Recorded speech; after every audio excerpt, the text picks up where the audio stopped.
Good morning, everyone. Welcome to my YouTube channel. My name is Karina, and I'm coming to you from the Pacific Northwest, where I live with my partner, our two kitties, and the two horses that I am often going out to feed in the introduction of this episode.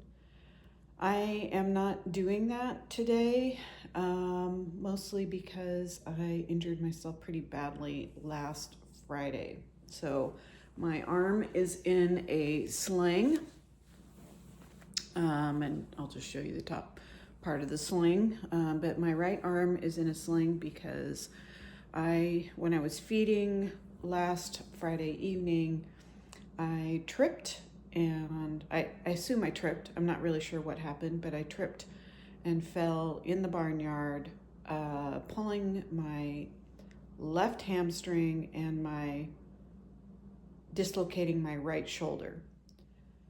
I don't always take my phone out to the barn with me, and I'm really glad I did because it fell within reach. My right arm was completely useless, and I couldn't get up because of my left hamstring. So I was able to do talk to text to Randy and tell him that I had hurt myself and could he help me.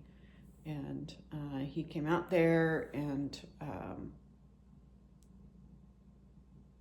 pulled me out of the mud. It was pouring down rain, of course, because it is January.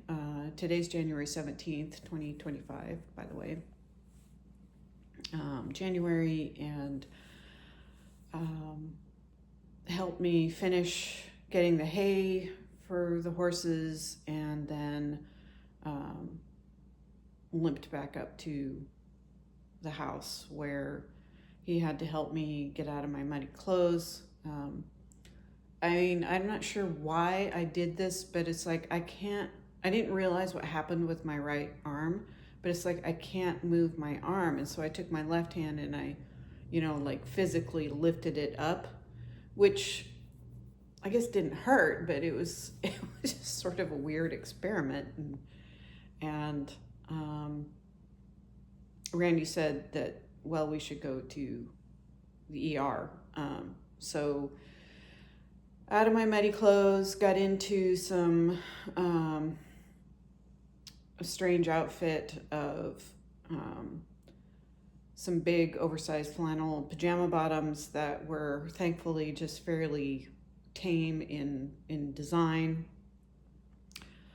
Just blue pinstripes. I mean, how classy for flannel pajama bottoms.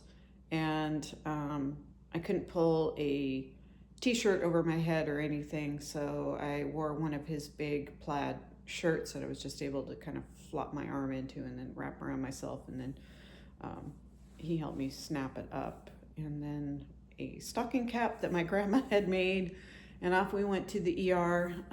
The ER is in a small town, a small hospital. Thankfully, the wait wasn't very long since it was still fairly early on a Friday evening, but the pain was more than I had ever experienced in my entire life because lucky me, to this point, I haven't broken a bone or done anything like this before. The staff were super nice. So once they realized I was having trouble getting up out of the chair because of the hamstring, they brought me a wheelchair, and then Randy was able to push me around, and I was freezing because of the adrenaline. And when I went into x-ray, the technicians there were super nice. They did everything they could to minimize my pain while they took shots of my shoulder, and also gave me a lovely heated blanket. If you've ever been to the ER, and this is the first time I've been to the ER for myself, we've been to the ER for Randy a couple times because he does have heart issues, and so sometimes when things are happening with him, that's where he needs to go. It's never a quick trip. So I think it's perhaps harder on the person who is waiting. because when you're in a state, or at least I was, when I was in a state, I just wanted the pain to be over. It was the worst pain I'd felt in my life. And yes, I'm repeating myself, and it seems like it bears repeating. So it did take a little while for me to get a room.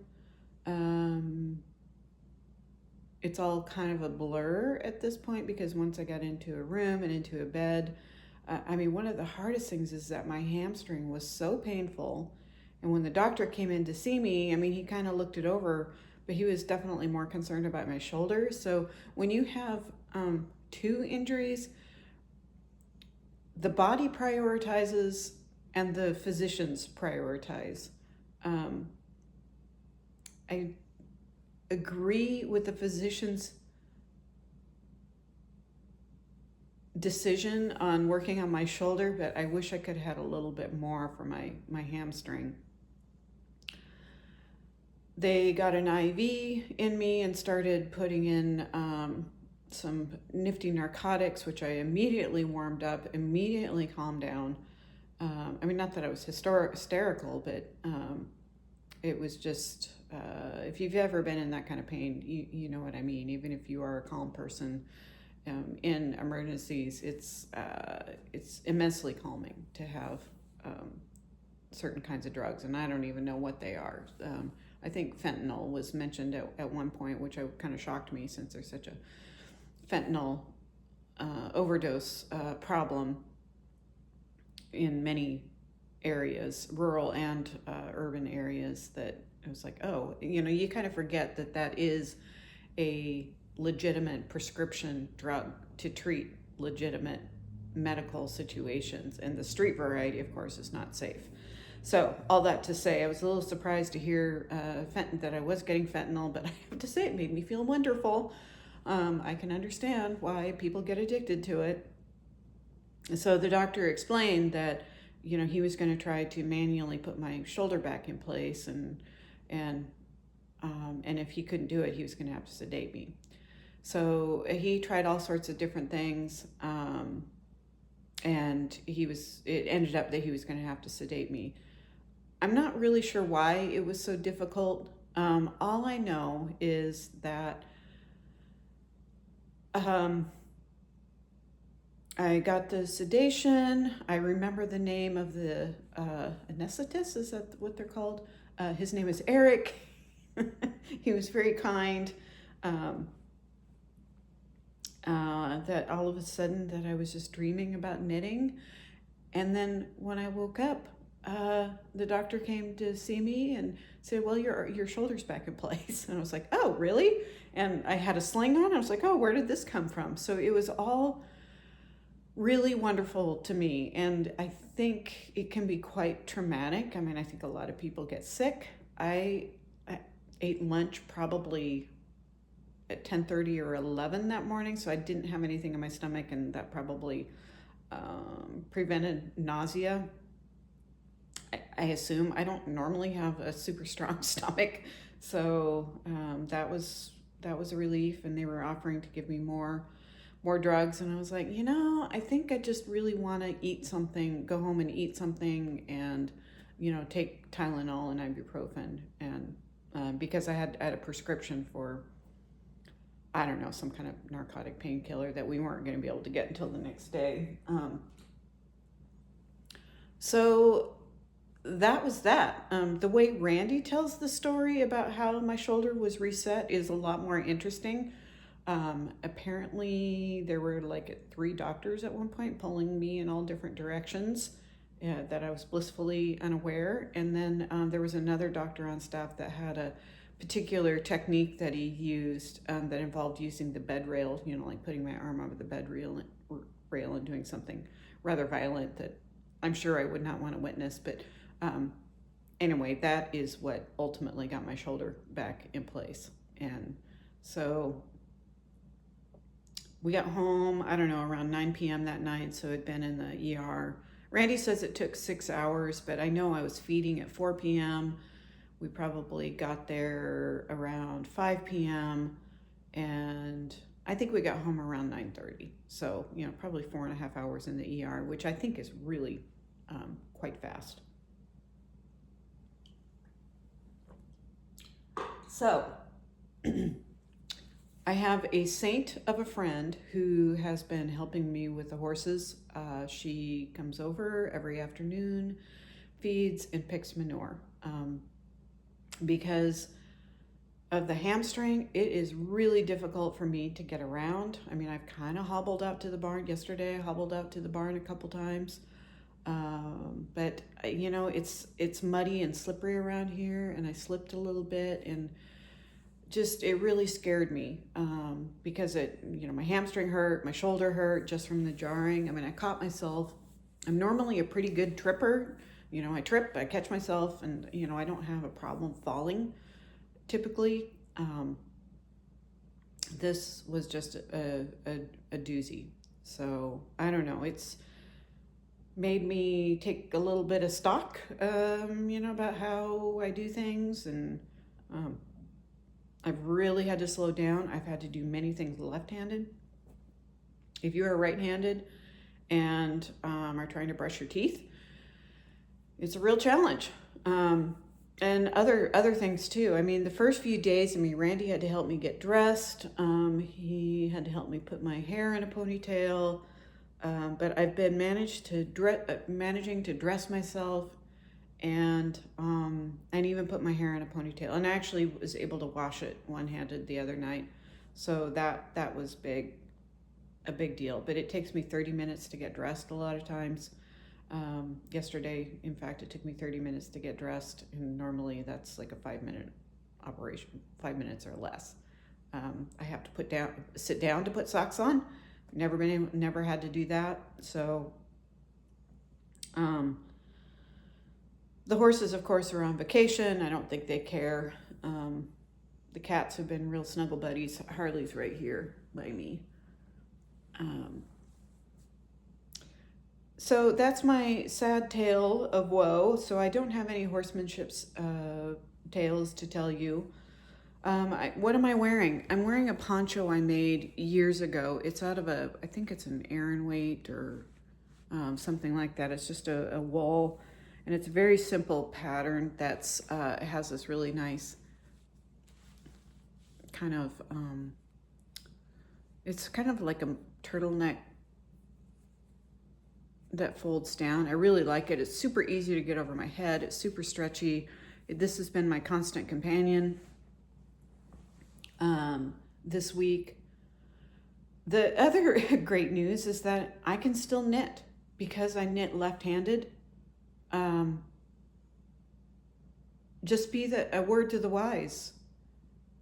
Try to be ambidextrous in everything that you do. It will help you in situations like these. So let me show you. I don't have any finished objects. I know last week I was thinking I would have a couple of finished objects. I haven't worked on that owl poncho that I showed you last week at all. It's just too heavy for me to work on. So I got out my Scrappy socks, and I have a half-finished object for you. And these are Scrappy only in the sense that there are a few scraps in them, but mostly it's some leftover yarn from like some minis. So here is the first sock. This is a K. Jones pattern. This is not blocked. I did weave in the ends. So this is a K. Jones pattern. It's all is calm. The yarn is, this top part is scrap yarn, and then the rest of the leg and the foot is, let's see if you can see the pattern, is Freckled Whimsey. And I don't remember what the colorway is, but it was kind of I have some fairground socks knitting out of these. And then the heel is a row 1 mini. That looks like a, pretty kind of iced lemon color.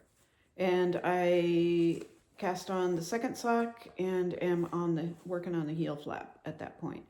I use Chowgu red lace. So again, this,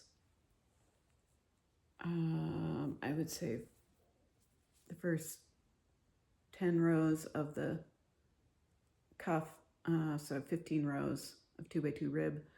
The first 10 are scrap, and then it goes into this sort of turquoise or teal stripe is where the Freckled Whimsey starts, and then I've just started the heel flap. So that could be a finished object next time I see you, and hopefully I will be getting around a little bit better by then. I'm hoping. I have a PT appointment for my hamstring on Monday. Right now I'm sitting on an ice bag that is what I've been icing the most. That has caused the most pain. Although I do wake up in the middle of the night. I'm still, really just taking Tylenol and ibuprofen to manage the pain, but I am wondering if I'm going to have to go back to using the prescription painkillers to get through the night, because I was awake at 2:30 this morning, just really uncomfortable.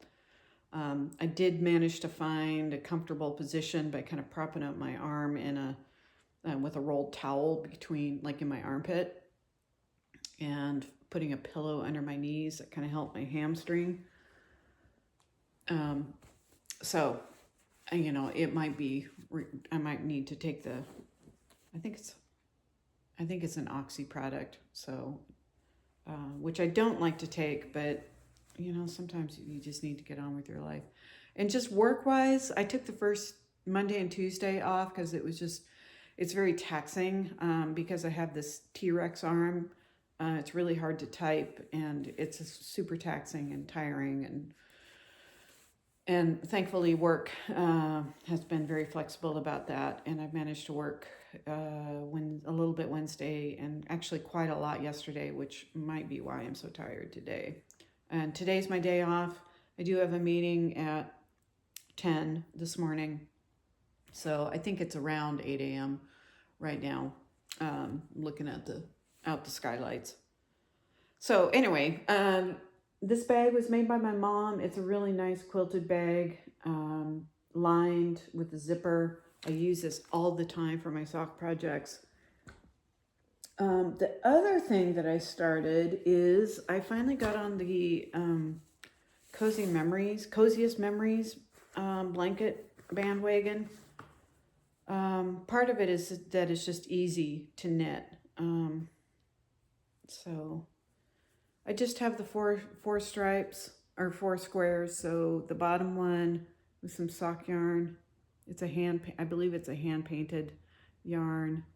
The orange one is some leftovers, I think, from a Freckled Whimsey mini. This striped one is a Polka Dot Creek. I think it's a Halloween advent.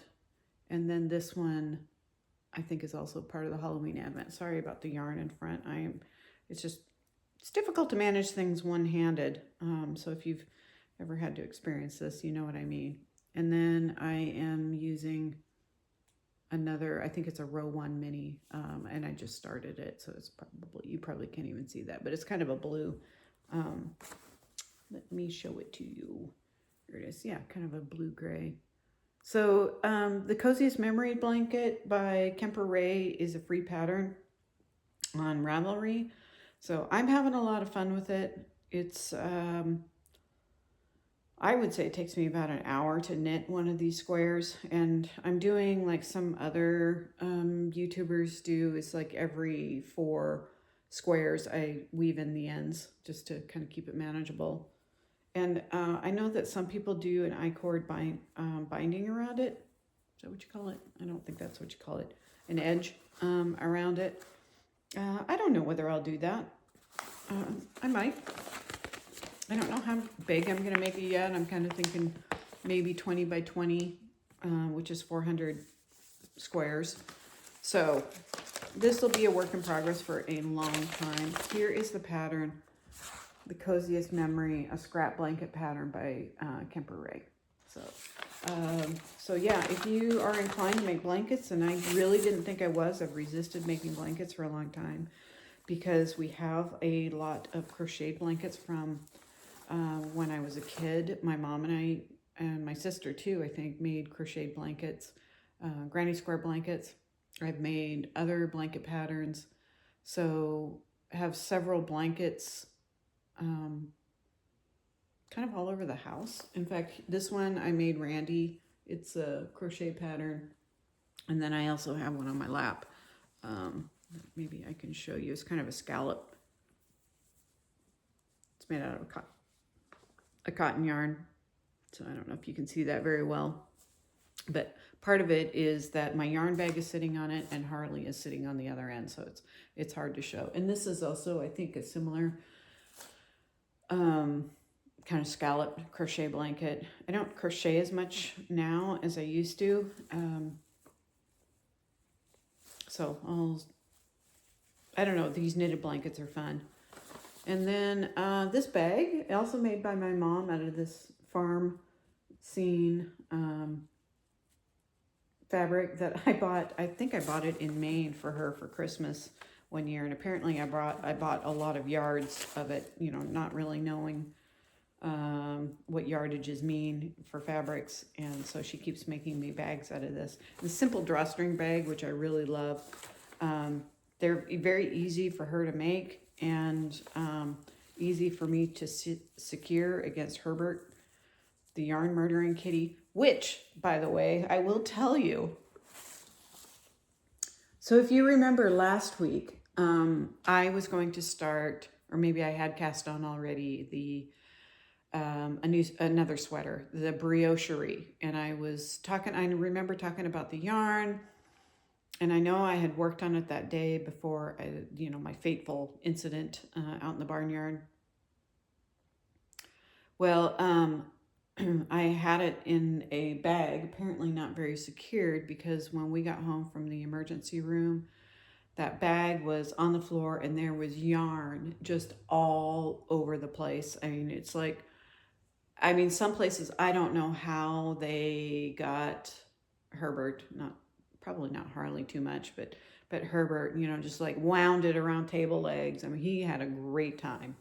Randy took a video of what we discovered. And I'm standing there in my stocking cap and my sling and the just kind of like, oh geez. We ended up just having to cut the yarn, not able to like unwind it from the table. Still, he's a big kitty, and how he got into some of those spaces is somewhat remarkable. It would have been fun to watch if we had a nanny cam or a pet cam, but so I just put that project away. I can't bear to look at it right now. So maybe I'll get that out again. I just also want to give you an update on this. I was working on this cowl, the Flock of Flamingos cowl by Tellybean Knits. I'm not loving it. I'm not loving the way the colors are coming out. It's just kind of strange. So I'm thinking I'm going to frog it and use the yarn for other things. So, I think it's important for us to be deliberate or intentional. I know intentional is a big word that people use. I kind of like the word deliberate a little bit better. But you need to be, well, I don't know if you do. I feel like I need to be deliberate in what I knit, knowing what I wear, what I love to wear. You'll know that I've turned many of my shawls into ponchos because I prefer ponchos. Shawls, they just come unwrapped and they're just not that practical for me. But ponchos, I could live in a poncho. So, and I have. It's been a week. So it's been a week that I've been living in a poncho.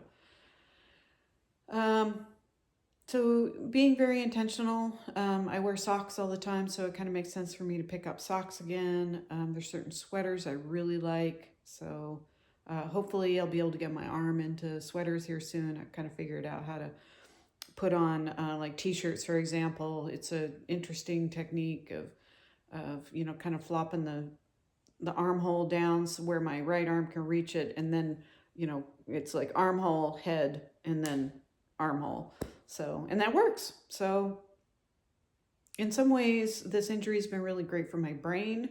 I'm not sure the narcotics that I've had to take are good for my brain, but you know, just having to really think about things differently. It probably is, and use this left hand in a way I don't use it. Has been really good for my brain.